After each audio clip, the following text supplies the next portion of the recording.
Comenzamos otro episodio de On Fire Club en una edición muy especial porque hoy tenemos un invitado de lujo en On Fire Club y por eso este episodio va a ser top. Y gracias a Dios, este invitado especial no es Walter Reinaldo Roque, pero vamos a presentarlo. Walter. Chamo, pero métele un poquito de ánimo. De verdad que yo estoy muy contento. Mira, yo te voy a decir una cosa. Primero, buenas noches. Un placer tremendo como siempre. Yo cada vez que me reencuentro con ustedes soy un tipo feliz, güey. Feliz. Me alegro, me motivo, voy para adelante. Tenemos mucho para conversar. Y hay unas frases que yo siempre escuché y las mantuve. Si el fútbol no te deja amigos, es porque nunca estuviste en él. La escuchaba en mi casa, evidentemente. Mi abuelo siempre la decía y siempre me quedó claro. Amigos y enemigos. No, pero más son los amigos sin duda alguna. Yo tengo eso, evidentemente, como cualquier profesión, creo, ¿no? Pero no tengo duda de que el fútbol nos ha dejado más amigos y este es un programa que tiene todo ese perfil y que evidentemente, bueno, qué placer estar compartiendo con ustedes, muchachos, y que sean ustedes presenten la gala que tenemos hoy porque hoy vamos a hablar de mucho fútbol, como se habla en este tipo de reuniones con muchísima transparencia, sin esos corbatines ni mucho menos. Antes de presentar a nuestro invitado especial, quiero recordarles que pueden suscribirse a nuestro canal de YouTube, On Fire TV, y también seguirnos en nuestras redes sociales @OnPieceOfFireTV en Instagram y Twitter. Y por favor, suscríbanse, porque ustedes ven nuestros episodios, pero no se suscriben. ¿Será que nuestro invitado hoy está suscrito al canal? Yo creo que sí. Yo creo que también. No, es de la casa. Yo creo hay que preguntarle, es de la casa. Y por cierto, tenemos que agradecer y mucho a Walter Díaz, el encargado de las comunicaciones de la Federación Boliviana de Fútbol. Y creo que cuando ya dije Federación Boliviana de Fútbol, como que el misterio queda en un 99,9%. Además de misterio. Sí, pues, es verdad. O sea, si está el cartelito, ¿para qué le metemos? Vendemos piquete? Humo. Sí. Hola, profe César Farías, bienvenido a On Fire Club. Es un placer tenerlos con nosotros en esta madrugada para usted.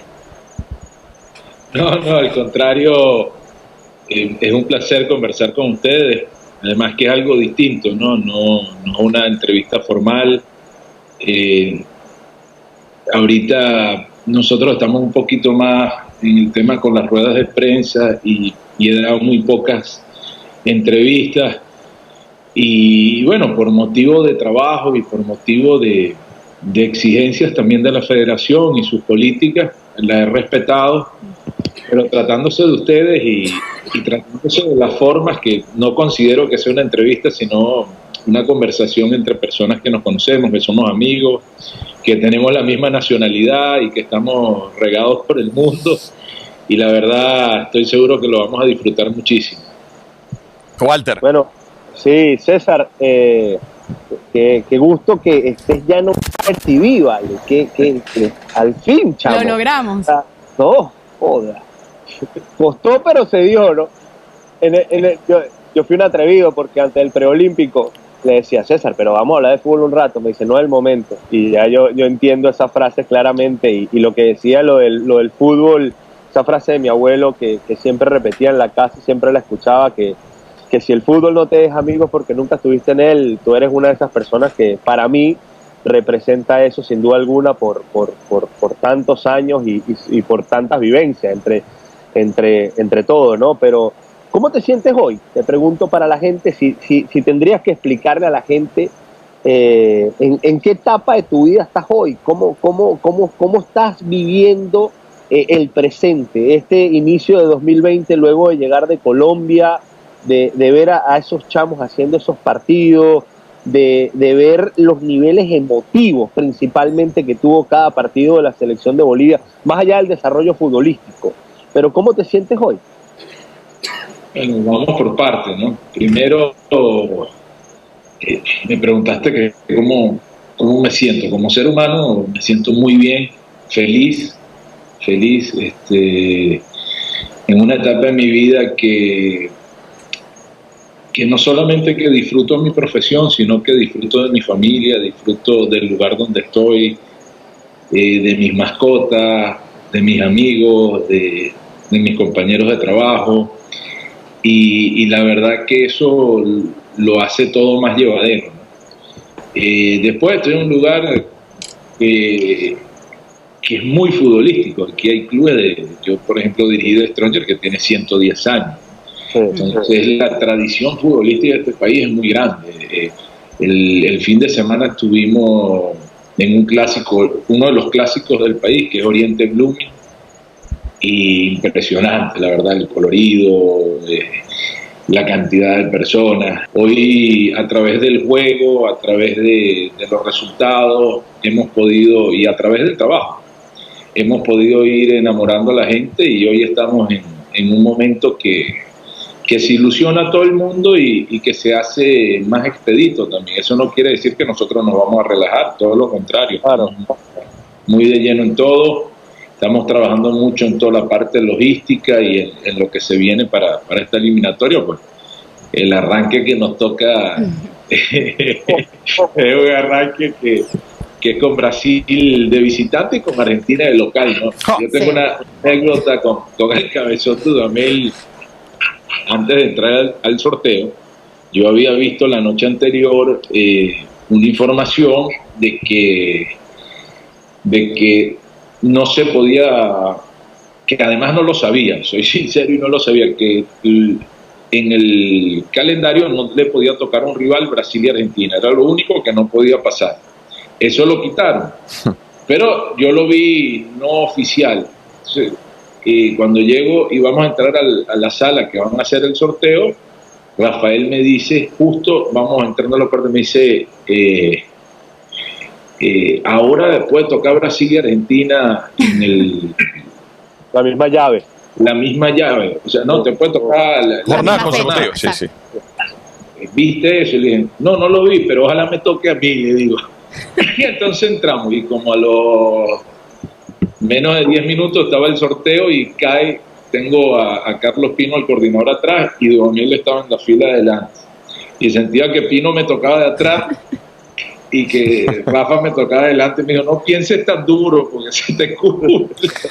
Y bueno, ¿qué mejor debut que ese, no? Porque no habrá muchos técnicos del mundo, habrá que revisar, que tienen el placer de enfrentar en una cuestión de apenas 4 días a Brasil y Argentina, ¿no? De poder enfrentar a Neymar y después a Messi, al Kun Agüero, a tantos jugadores que tienen estas dos selecciones, y también hacerlo con el gusto de poderles competir y también con la necesidad nosotros de poderle llevar preocupación a ellos, ¿no? La preocupación de que ellos tienen la obligación, la preocupación de que el deber es de ellos, pero que nosotros también tenemos nuestras armas y que con nuestras armas vamos a luchar, ¿no? César, sin embargo, tal vez la preparación o el arranque se vive de una manera diferente por lo vivido en el preolímpico, porque es una manera de comenzar tal vez con el pie derecho o sentir que la fanaticada te arropa, te apoya, porque después de 28 años se logra algo positivo con esta selección de Bolivia en un preolímpico que no terminó de clasificar, pero que sí marca un precedente en tu llegada como seleccionadora a Bolivia. No se siente acobijado, como lo mencionaba, o más entusiasmado, o más protegido, ¿no?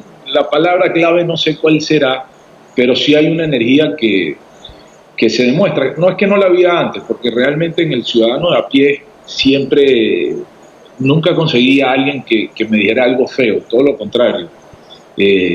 Profe, tenemos esperanza, profe, creemos en usted, nosotros sí creemos.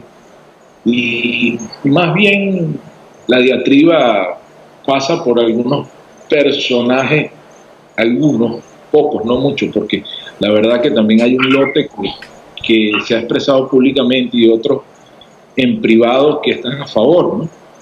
Después, como es lógico, no creo que sea nada personal en contra mío, sino es una cuestión de idiosincrasia de algunos personajes que han estado en contra, o su forma de ver. Y yo a esta edad, la verdad que he aprendido a respetar la diferencia, la respeto, mas no la comparto. Yo creo en lo que hago, claro, y creo en lo que estoy viendo, y parte de mi trabajo es inspirar y hacer creer en las posibilidades que tenemos. Si son pocas, si son muchas, va a depender también del trabajo que nosotros podamos hacer.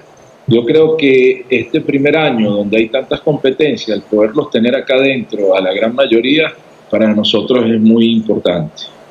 Muy importante, sabíamos que era muy importante el preolímpico y su preparación, era poder ampliar el universo de jugadores para nosotros, y los jugadores llegaron a la liga y están marcando diferencia. Además, nosotros somos el único país que va a tener los jugadores que van a jugar a Brasil, nosotros lo vamos a tener 12 días antes, y los que van a jugar acá en La Paz, lo vamos a tener 15 días antes. César, te has paseado de manera espectacular por todo lo que significa preparar una eliminatoria, y vaya que todos nosotros acá vivimos dos procesos espectaculares, apasionantes, que incluso me da nostalgia cada vez que hablo de esos dos premundiales.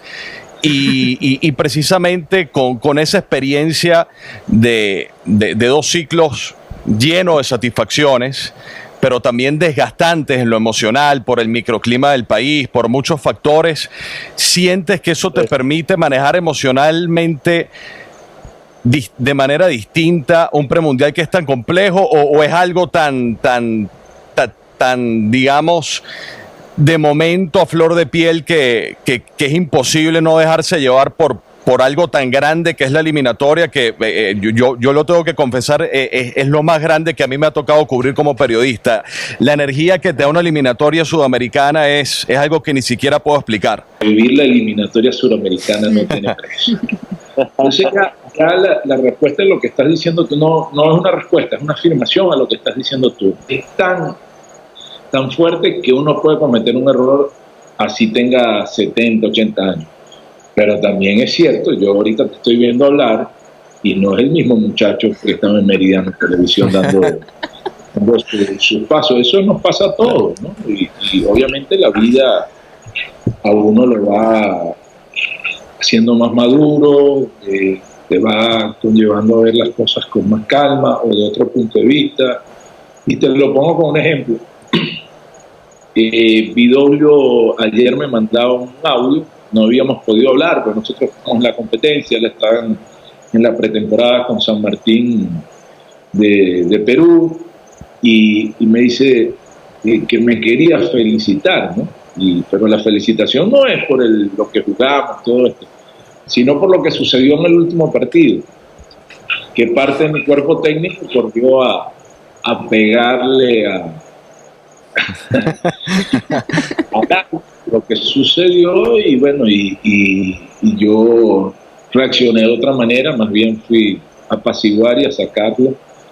Y ya con el partido contra Uruguay me había tocado, que es chistoso, porque hay una imagen donde yo estoy calmando a Manuel Llorens, pero claro, imagínate, calmando al psicólogo. Es que Uruguay casi nos empata el partido otra vez después que nos fuimos arriba nuevamente. Entonces son esas cosas que sí, te da la experiencia, te da verlo de otra manera. A lo mejor a mí me pasaba eso en otro momento y capaz le pegaba también. Ayer jugué una partida de fútbol con los dos vicepresidentes de la federación y mi cuerpo técnico contra el equipo, los fisiatras tienen un equipo, y era a las 2 de la tarde. Y cuando uno entra a jugar y no quieres perder y quiere ganar, cuando me di cuenta de la planta del pie están unas ampollas de sangre que pero coño, no sé, a esta edad todavía se va el yo, ¿no? Y juego ajedrez y quiero ganar. Pero César, ¿todavía hay calidad o no hay calidad? Y algunas cositas salen todavía. ¿Qué te diga Walter? ¿Qué te diga Walter? Pero por supuesto que lo ha sufrido. No, si una vez estábamos caimaneando allá en La Paz, jugando futbolito, una cancha pequeña, y en el equipo él estaba Rey. Y después en otra, es muy bueno jugando básquet. Eso sí, lo que pasa es que es bueno lanzando. Yo hoy pensaba, antes de conversar contigo, y por la llamada que me hiciste, me puse a pensar en tu abuelo, en Pepito Hernández, en Rafa Santana, entre tantos entrenadores que había, Raúl Cavalieri, y era un deporte que, si bien era profesional en el país, también tenía unos dotes de mucho amateurismo, ¿no? De esa viveza criolla, sí, que hoy, obviamente, en el alto nivel, como dicen al sur, ese cancherismo no te sirve de tanto, pero sí de algunas cosas en el camerino que te ayudan a abrochar a la gente, ¿no? Sí. Y de esas cosas, a mí Lino siempre me decía que el fútbol amateur te ayudaba a desarrollar los cambios, ¿no? Y claro, porque si tú diriges tantos partidos en menores, que puedes hacer ensayos de acierto y error, vas desarrollando la visualidad, ¿no? Y también tenemos que sacarle el máximo provecho, ¿no? Yo a veces me río y digo, yo les hago una pregunta, pues, no metamos el premundial de Sudáfrica, vamos antes. ¿Quién era su arquero favorito? Rafael Dudamel. Sí, Rafael Dudamel. Baena, siempre.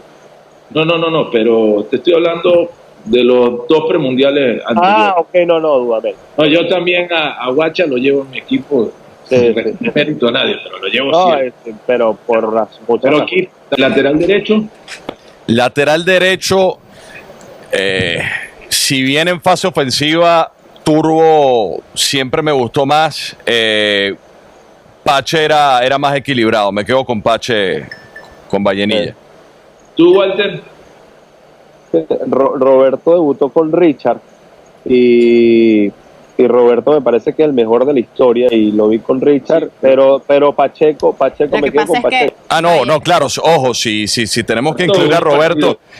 Si tenemos que incluir a Roberto, no, pero... Y era un niño, ¿no? Sí, es lo que hoy. Del cual ustedes están hablando hoy. Y lo increíble de Vallenilla Pacheco fue cómo se fue reinventando a medida que pasaban los años en su posición. Y físicamente era un toro. El lateral izquierdo, Onay. Los centrales, Alejandro y José Manuel. ¿Y los volantes de primera línea? Pájaro y Leo. ¿Los delanteros? Morán. Sí, coincido. Ojo, que yo estoy coincidiendo con lo que ustedes están diciendo. Sin colocar en la ecuación a Giancarlo, obviamente, ¿no? De eso me quedaron 3 jugadores cuando arranqué a dirigir, 3.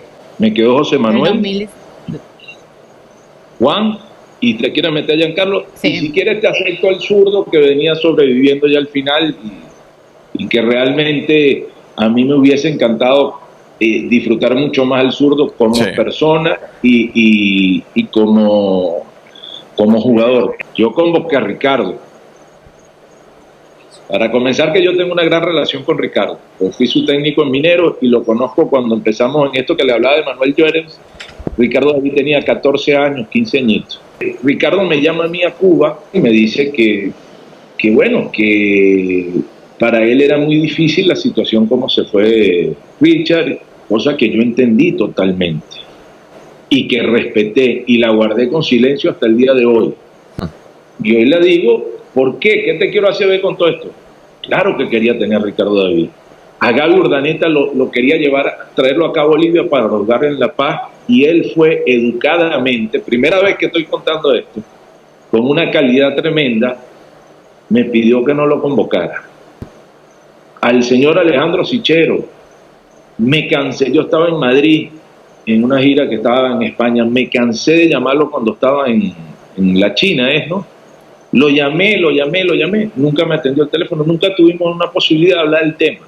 Y tuvimos que arrancar, ustedes están diciendo una palabra ahí, una frase ahorita, bueno, es que eran poquiticos, ¿no? Bueno, con esos poquiticos, y después decimos, bueno, fue Gerson echando una mano, fue Pequeños echando una mano, fue Alejandro Moreno echando una mano, fue Miki echando una mano, y ya venían en su última etapa, y tuvimos que tirar un cambio muy rápido. Yo respeto y admiro, ojo, mira lo que te digo, respeto y admiro todo lo anterior, Pero a nosotros no nos fue fácil, nosotros nos fue bien difícil, porque tuvimos que convivir. Con un listón alto, profe. Te digo más, Antonella, si me lo preguntas hoy en día, dice, no, era un loco Esquivel que me puso y yo era más loco que él que agarré eso. Porque la verdad, pero bueno, es como conversaba la otra vez con Richard, justamente aquí en el aeropuerto de Santa Cruz, decía, bueno, es que nosotros tenemos el venezolano y nosotros en particular esos dotes así como de locura, de esos arranques de valentía, no sé cómo llamarlo, pero que pareciera que todo está al revés, que todo es imposible, y tú dices, bueno, ahí voy. Respeto y admiro lo que hicieron todos esos jugadores, respeto y admiro lo que hizo Richard. Y ganó 5 partidos en fila. Hay que ver la cara, gana 5 partidos en fila. 5 partidos en fila. Y después compitieron en los 2 premundiales. Como quieran, para la época era como haber ido a un mundial. Sí. Eso no se lo puede quitar nadie. Hoy yo escucho a los niños hablando. Hay que enseñarles que respeten a Richard y que respeten a todos esos jugadores. Porque para que exista lo que hay hoy en día y para que existiéramos nosotros, tuvieron que pasar ellos. Porque antes estuvimos llenos de derrotas. Sí. Pero también quiero decirle, a nosotros no nos regalaron nada. Claro. Y no teníamos ningún Fórmula 1, no teníamos jugadores en Inglaterra, ni en Holanda, ni en Bélgica, ni en España. Todavía no teníamos nada de eso. Nosotros nos sentimos muy bien. ¿Por qué? Porque pudimos hacer un plan a 10 años, dijimos con Lino. Vamos a armar un plan para ganar un mundial de menores.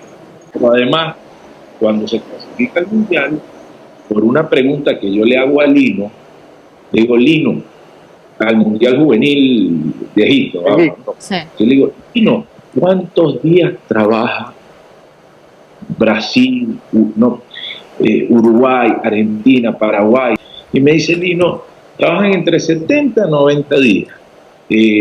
Brasil no llega a esa cantidad, pero Argentina, Paraguay, Uruguay sí. Yo le digo, nosotros debemos trabajar más días. Nos quedaban 9 meses. Y fuimos metiendo algunos ya en la convocatoria de mayores, quisimos debutar más de la mitad antes de llegar.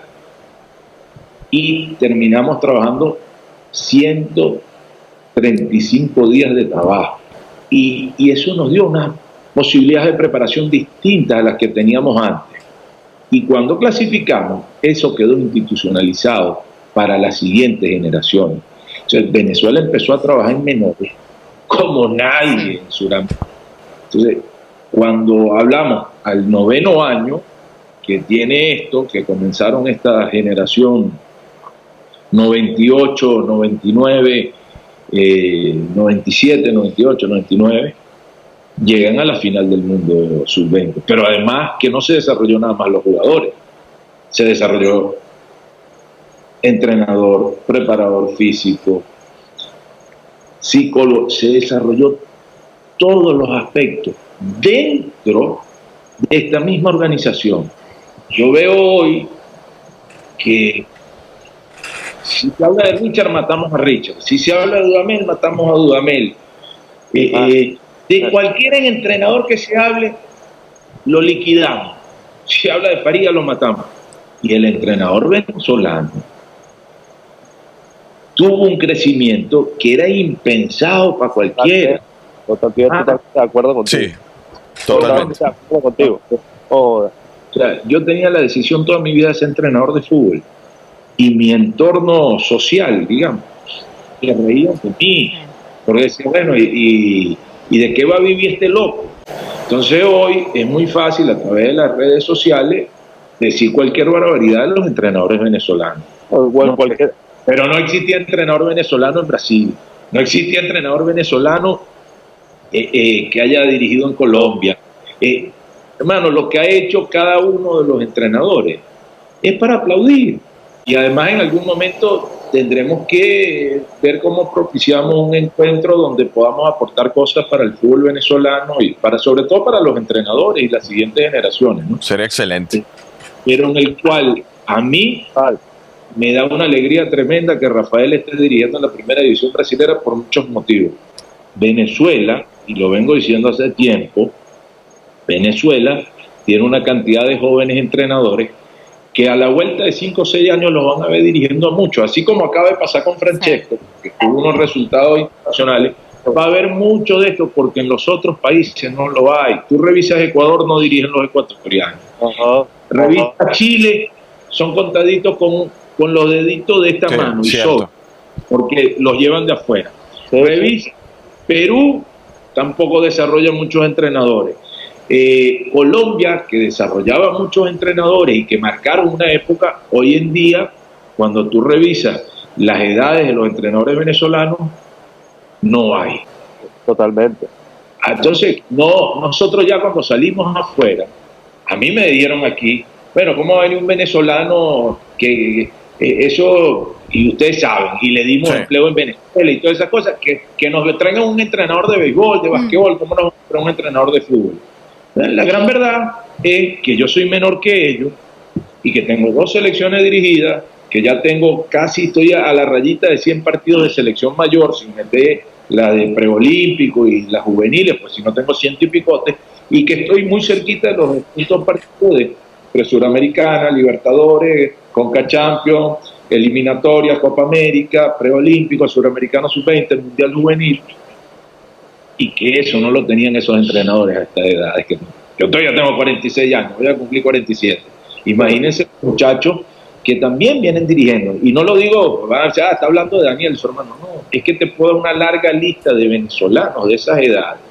O sea, está De Pablo, está Zaragoza, está Tony Ferreira. Hay un montón. Entonces tú dices, y siguen, o sea, y hay venezolanos trabajando afuera también, de esas edades. Está Miguelito Acosta trabajando afuera, en Panamá está este muchacho que iba mucho a las concentraciones de la selección.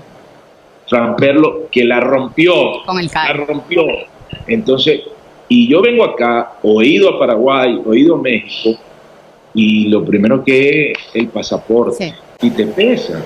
Yo soy orgullosamente venezolano. César, y qué responsabilidad, porque yo recuerdo que yo tenía 20 años cuando vi esa clasificación de Venezuela al primer Mundial de Egipto 2009, y eso a mí como fanática y estudiante de periodismo me ilusionó a que mi carrera también se enfocara en el periodismo, porque eso va unido al crecimiento del fútbol venezolano y a saber que tu trabajo vale la pena, no solamente en entrenadores, sino en conjunto en el fútbol venezolano y todos los que trabajamos para ello. Y en esta pregunta quiero enfocarme en tu responsabilidad, porque tal vez muchos no se dan cuenta, y los pocos conocedores de fútbol que sí son fanáticos, pero que no conocen la historia, no saben la importancia que tiene César Farías en la evolución del fútbol y en que hoy Venezuela tenga la cantidad de jugadores o la lista de jugadores que un seleccionador puede contar para ir a un mundial, en este caso Qatar 2022, y la responsabilidad que tienes tú como técnico de seguir haciendo las cosas bien en el universo de jugadores que dejó César Anto.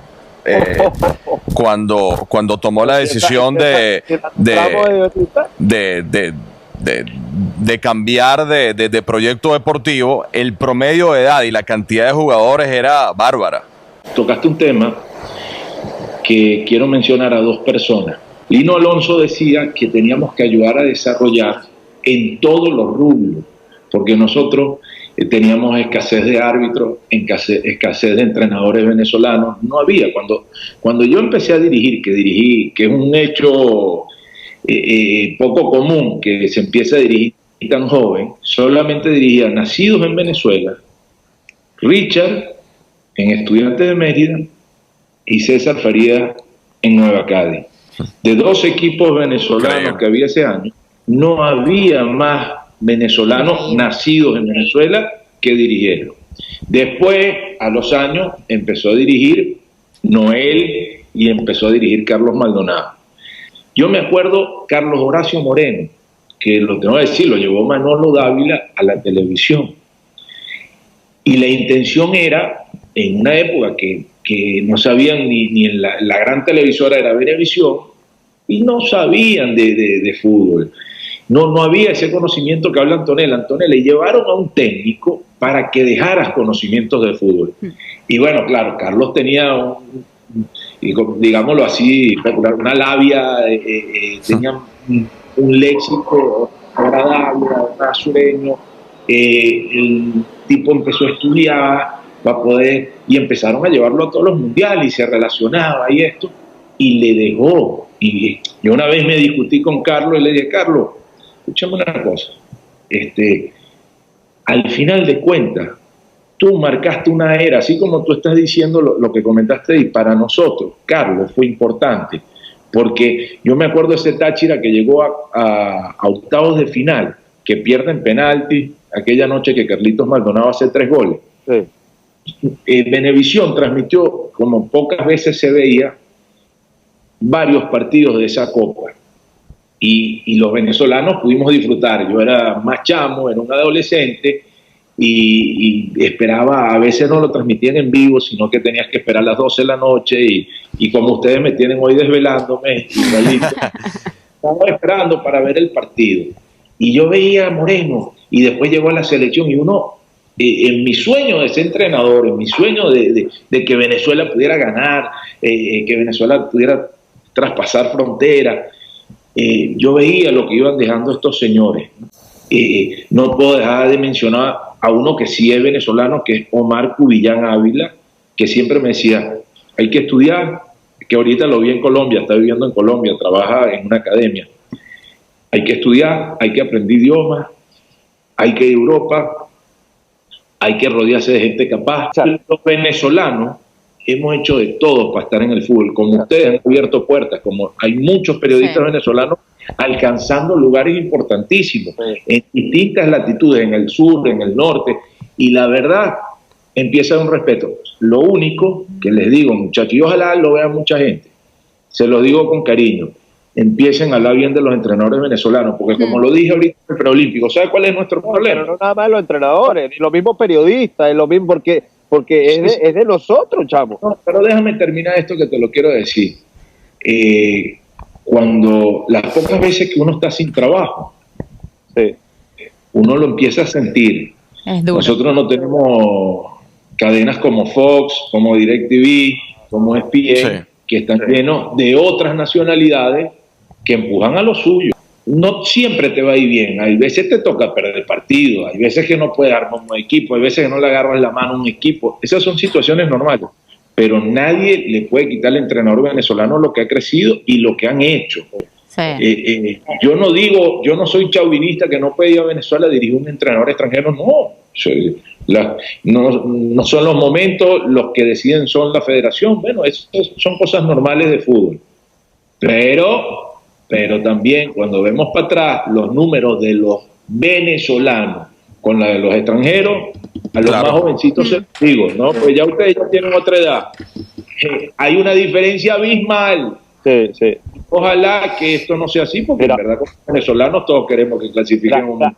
Cae perfectamente una anécdota, y voy a contarla acá.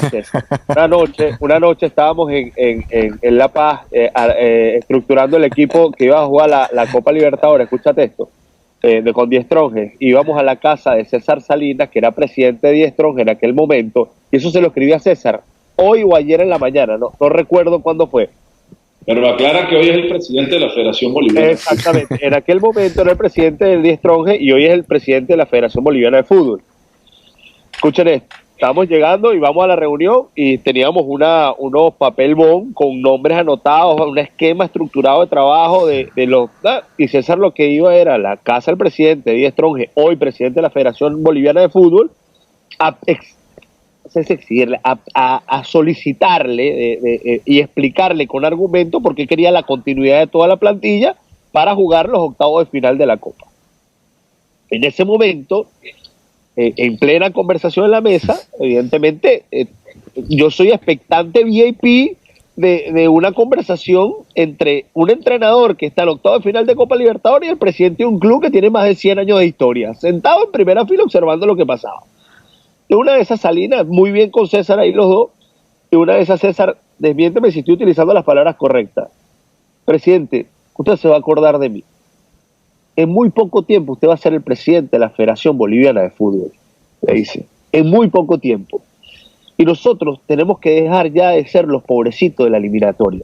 Porque en ese momento ya Bolivia tiene que volver a competir en los niveles que merece competir, porque estamos desarrollando los jugadores para que puedan competir a ese nivel. Hago un paréntesis acá. Mano a mano, 1 contra 1, César Farías con César Salinas. Pasa el tiempo y yo veo todo lo que ha venido pasando al lado de la Federación Venezolana de Fútbol y todas las personas que opinan alrededor de la Federación Venezolana de Fútbol, y es para mí imposible pensar que podemos clasificar un mundial. O sea, no logro entrar en mi cabeza, hoy por hoy, después que tú ves un tipo que hasta cambió su manera, que hoy vi el video, César, que pusieron en las redes sociales de la Federación Boliviana de Fútbol, hablando del balance del presidente después del preolímpico, y te lo comenté también, la grata impresión que me dio ver a César Salinas hablando de esa manera, y del desarrollo que tiene una idea de fútbol, porque estoy hablando de fútbol, nada más que eso. Y para mí se me hace imposible creer que como se maneja el fútbol en nuestro país hoy, podamos clasificar a un mundial. Además, te digo más, una última. Cuando estaba Rafael Esquivel, al mando de la Federación Venezolana de Fútbol, usted se fue de ahí en el mundial, en la eliminatoria, al final de la eliminatoria del Mundial de Brasil 2014, dejando los puntos con Uruguay en Cachamay, que alargaron un poco más la eliminatoria. Pero Venezuela terminó siendo sexto de aquella eliminatoria. Después se fue Esquivel, no está más Esquivel. Y entraron todos estos federativos que hoy comandan la federación de nuestro país. Y somos último en la eliminatoria. Último. Entonces, hay algo que pasa. Entonces, todo esto lo traigo a entender, es que, a mi juicio, y llevo la anécdota con Salinas, es que no hay un sentido de coherencia real al trabajo, a la preparación, a la elaboración de proyectos, a la idea y consecuencia de fútbol realmente de abajo hacia arriba, con estructuras sólidas de crecimiento y evolución. Y lo otro, que siento que el tiempo nos pasó por arriba y nos tocó empezar desde bajo cero, no desde cero. Estamos bajo cero. Y no sé qué piensan ustedes de esto, muchachos. Yo le agradezco a Rafael Esquivel, porque en el momento que me puso, no sé si otro se atreviera. O sea, yo en su posición no hubiese puesto a César Farías, ni tal vez, me hubiese ido donde Richard a tratar de convencerlo, que creo que lo hizo también, pero él tuvo una intuición y tuvo la capacidad de arriesgar con una persona que no era de ese nivel todavía, que no era, ¿por qué? Pues no tenía experiencia. O sea, hoy tú me vas a contratar y bueno, no sé si soy bueno o malo, pero experiencia tengo. Y después no sé cuántos hay con 100 partidos de selección mayor. Entonces, ¿qué te quiero decir? Si Esquivel no toma esa decisión, yo no tuviese la experiencia que tenía, hubiese tenido que tener otro camino. Nunca lo he dicho y hoy lo quiero decir. ¿Por qué? Porque como pasó lo que pasó con Rafael, entonces la gente todo el mundo le da palo, nadie... Pero hasta los más puristas lo quieren de vuelta. Bueno, Walter, en la reflexión que hacía, comparto muchísimo el tema de todo lo que se construyó y lamentablemente lo que no se pudo capitalizar. Claro que duele muchísimo. Yo sí soy de los que piensa que no todo tiene que ser apuntado a lo deportivo, porque uno de los grandes méritos de César, en circunstancias incluso complicadas con esos factores extradeportivos que nos han matado y espero que no nos sigan matando para el próximo premundial, es que creó una burbuja, protegió a los suyos y aceptó muchísimas balas, más de las que tenía que aceptar, y eso te lo reconozco, César. Era nuestro deber, Max. Nosotros teníamos que asumir la responsabilidad e irnos en silencio como hicimos. Después, ¿quién nos puede decir que no fuimos progresistas? ¿Quién nos puede decir que no ayudamos a poner una piedra, como hicieron los otros entrenadores también? Pero bueno, nos tocó el momento de poder tener los números y poder tener esa clasificación al Mundial Juvenil y de llegar a la semifinal de la Copa América de manera invicto, clasificando de primero de grupo, marcando la cantidad de goles que marcamos, y jugábamos a lo que podíamos jugar. Pero también se nos etiquetó y es bien difícil. Entonces querían hacer como Menotti y Bilardo. Sí. Como te vuelvo y te repito, yo respeto y admiro lo que hicieron los jugadores y lo que hizo Richard, y lo defiendo, pero eso no quiere decir que nosotros teníamos una guerra con él de estilo.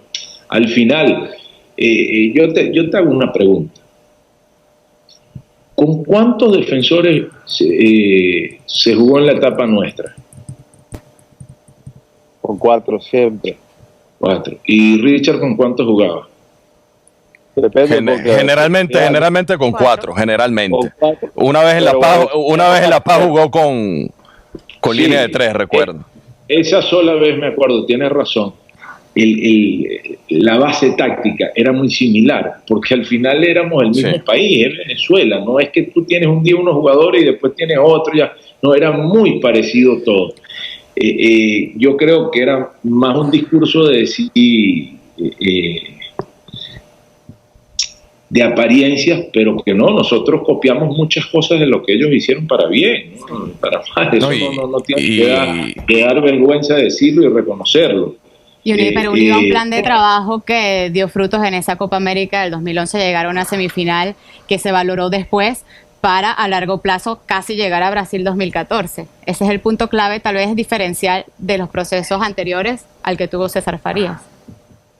No, pero ellos tampoco jugaron 14 partidos también en el 2010 alto para esa copa que les sirvió de preparación para totalmente, la copa. Sí.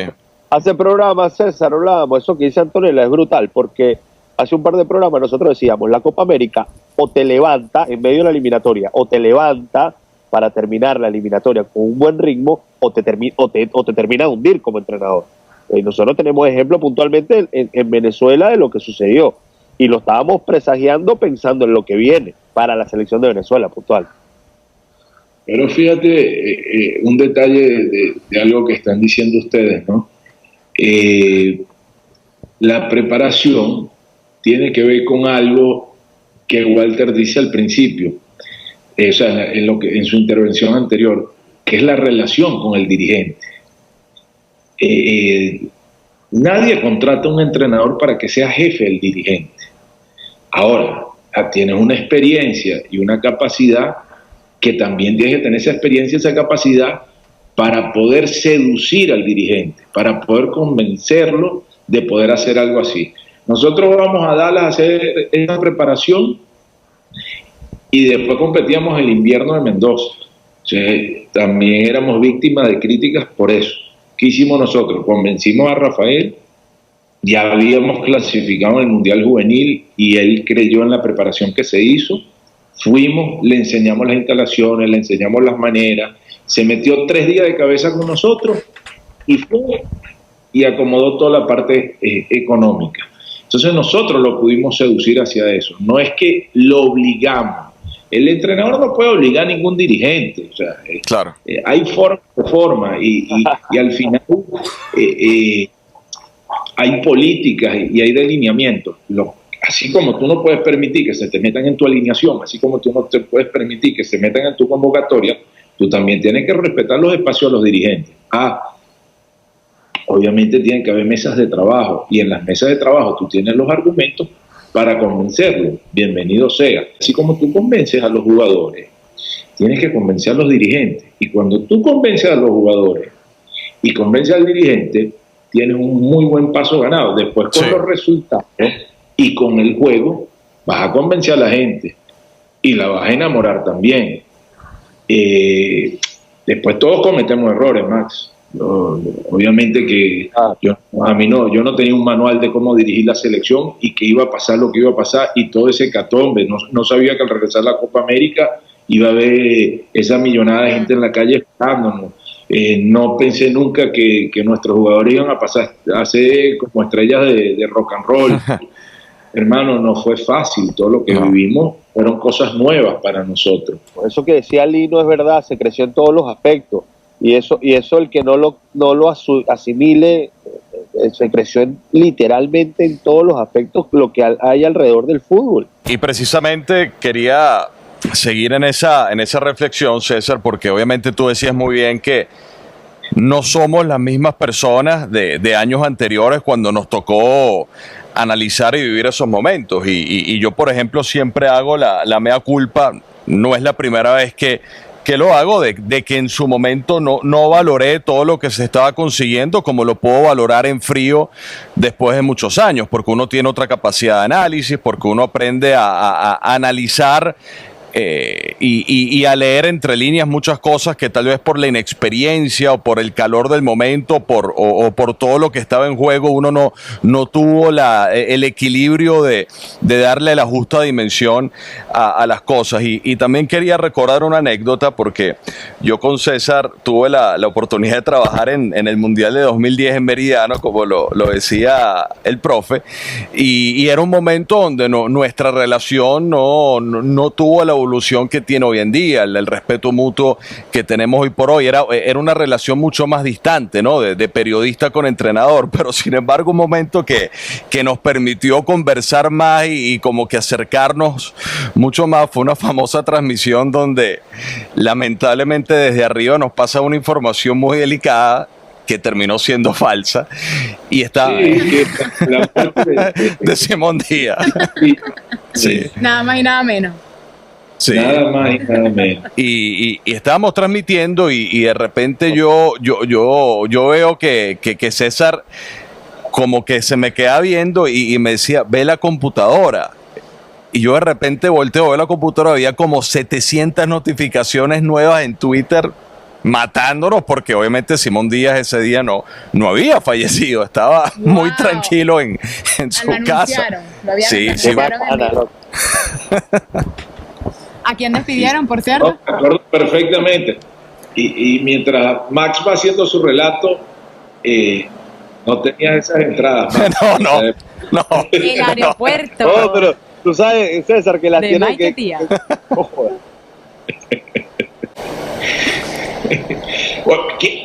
Saltando así, Antonella, que no te veo la cara, pero escúchame esto, te quiero ver la cara cuando preguntes, por favor. Me contaron que una vez fuiste al entrenamiento del Deportivo Táchira y tenían una mesa de ping-pong que juegan con la pelota. Claro, ping-pong fútbol. Que tu compañero fue un desastre. Y el comentario era que la chica que fue con su compañero jugaba muchísimo más que su compañero. Yo no voy a decir el nombre de mi compañero. Claro, jugábamos contra el cuerpo técnico del Deportivo Táchira, estaba Isaac, estaba el profe Daniel Faría, había jugadores del Deportivo Táchira y yo tenía a mi compañero tratando de ganar algún partido. No fue bien, pero porque siempre me dan en la lona, César. No fue bien. Ganamos algunas. La gente se lo cree, chamo, la gente se lo cree, porque lo hice una vez está bien, pero lo hice todas las veces no, la gente se lo cree, chamo. Pero lo vendiste tú solo, yo no dije nada. Yo nunca dije nombre. Esa partida fue buena. Él la jugaba bien. Era de madera, Walter. No. Lo hacemos off the record, Para cerrar, y tal vez es una pregunta que te compromete. Al principio de la entrevista hablabas de que eras una persona feliz, de que pudiste alcanzar tu sueño. A miles de venezolanos nos ha tocado empezar de cero en otro lugar, y yo sé que muchas de las personas que están viendo esto se van a sentir identificados, que cuesta mucho empezar de cero, y cuando estamos afuera valoramos más el trabajo de los que nos representan en el exterior, como es tu caso hoy siendo seleccionador venezolano de una selección extranjera. Con el corazón en la mano, ¿cómo se siente tener esa responsabilidad de ser venezolano y ser exitoso en otro país? ¿Y qué se va a sentir enfrentar también desde la acera de al frente a la Vinotinto? Bueno, hay momentos que uno se detiene a pensarlo, no siempre, pero sí como bien lo estás diciendo tú, como a manera reflexiva.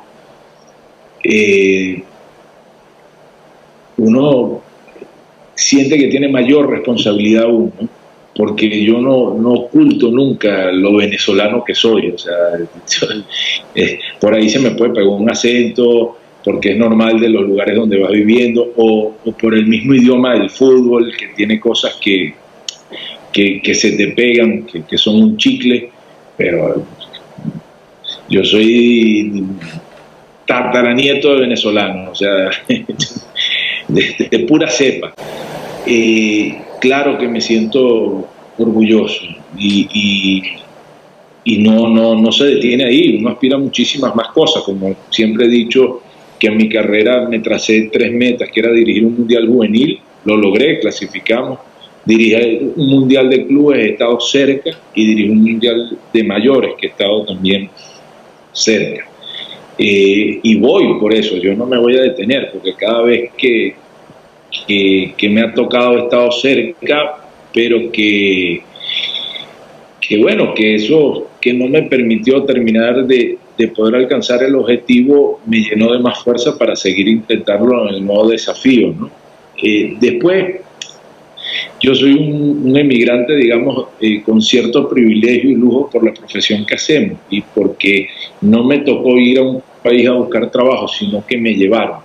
Y desde que salí de la selección he podido conseguir trabajo, también rechazar algunos, y es diferente, pero sí me ha tocado ir por muchísimos lugares y ver venezolanos que están echándole pichón y que van escalando posiciones, y que hoy esa calidad humana y ese capital humano que hemos perdido en el país está triunfando afuera, y uno lo ve en distintas profesiones, en distintos países, en distintos idiomas, y la verdad que hoy hay mucha gente reconociendo que el venezolano tiene mucha capacidad, ¿no? Uno también sabe que cuando va a la cancha tiene una responsabilidad no solamente con quien trabaja, no solamente a los jugadores que representa o a la nación que representa en el momento, sino que también tiene muchos venezolanos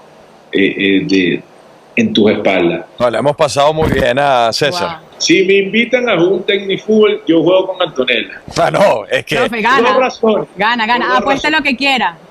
Sí. 500, voy con... Pero no vas a contar. Con billete en la mesa. Dos razones. A la hora, tú eres el invitado, yo no voy a decir nunca algo que genere... No, pero Walter, déjame darte mis razones. La partida que más celebré en mi vida, yo no hubo una partida que yo más celebré en toda mi vida. En mi vida no hubo una sola, y se la cuento a Matías, se la cuento. Una que te gané en Los Ángeles, en las canchas de tenis. Sí, es verdad. Ahí sí, no, yo soy honesto, sí, es verdad. Pero claro, se llevó a Luis, mi hermano, y el compañero que yo tenía, que es bueno, la verdad que nosotros perdimos. Pero me estás quitando virtudes, te gané, me estás quitando virtudes. Yo jamás de nada. No, ya. Tuviste el mejor compañero, pero el compañero mío se acaba de separar hace 3 días. Lo botaron con maleta. De verdad, él no estaba ahí. Alto, teníamos la maleta en el carro, horrible. Él no estaba, no existió. Walter, esa no cuenta, Aquí en Miami está Juan. La mejor hamburguesa de mi vida, pues. Aquí en Miami está Juan, entonces tú juegas con Juan Arango y yo juego con César. Te estoy dando un bono. Esa va a estar bueno. No, pero es que este es muy competitivo. Y bueno, Juan también, pero este se la juega para ganar. ¿Y Max? ¿Qué hace Max? Si yo pierdo contra árbitro. Juan, perdí contra Juan, pero voy a empezar contra Antonella para que me digan mañana te ganó una mujer. Y además que escuché que jugó bien. No juega ese riesgo. Juega muy bien. Ojalá que se puedan interpretar para bien mis palabras, porque dije cosas que tal vez anteriormente no había manifestado. Les deseo lo mejor para su carrera, que sigan los éxitos, que sigan creciendo. Aprovechen toda esa madurez, que la madurez se convierte en sabiduría, y que ojalá Venezuela y Bolivia vayan al Mundial. Bueno, agradecemos al profesor César Farías, una charla espectacular, no solamente con muchas anécdotas de fútbol, sino de vida, porque creo que cuando hablamos también entre venezolanos, como bien lo decías tú, Anto, queda también ese mensaje de saber valorar y saber entender lo que significamos todo lo que estamos logrando, todos los procesos de crecimiento que estamos atravesando fuera de nuestra zona de confort y que sin duda queda mucho de esta conversación. Cata Roque de invitado al profesor César Farías, Max Cordaro, que gracias a él grabamos hasta ahora, quiero que lo sepan. Lo bueno se hace esperar. Oh, por Dios. Chao. Chao. Nos vemos en una próxima edición. Bye, bye.